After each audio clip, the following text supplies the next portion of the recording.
দেয়। আচ্ছা, thank you madam. আমি কালই সময় মতো আপনাদের অফিসে চলে যাব। সাথে কিছু ডকুমেন্ট নিয়ে যেতে হবে? না, কাল তার দরকার পড়বে না।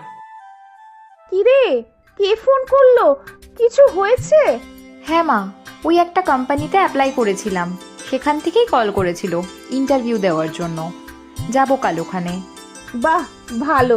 দেখবি কাজটা তুই ঠিক পেয়ে যাবি। ভগবান মনে হচ্ছে মুখ তুলে চেয়েছে। ঠিক হয়ে যাবে, দেখবি ঠিক হয়ে যাবে। তাই যেন হয় মা, তুমি আমার জন্য প্রার্থনা করো মা। মা, আমি বেরোলাম, দেরি হয়ে গেছে। হ্যাঁ, আয় মা, সাবধানে যাবি। দেখবি কাজটা তুই ঠিক পেয়ে যাবি। আচ্ছা মা, আসি। বাবাকে বলে দিও চিন্তা না করতে। আমি দেখবে ঠিক পারবো তোমাদের দুজনকে সুখী রাখতে।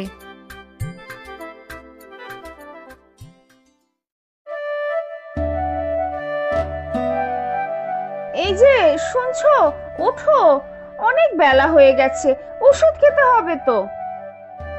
হ্যাঁ, উঠছি গো। অনেক বেলা হয়ে গেল নাকি? শরীর খারাপ করছে না তো কি গো? না না, ঠিক আছি। এমনি একটু শুয়েছিলাম।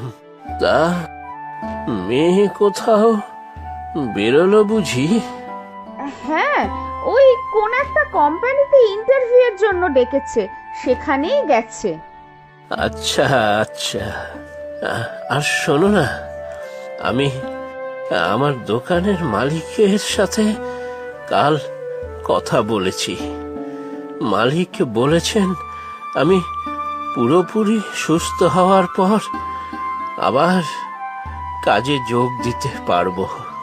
তোমার কাজটা থাকবে কি, তাই তো? হ্যাঁ, মালিক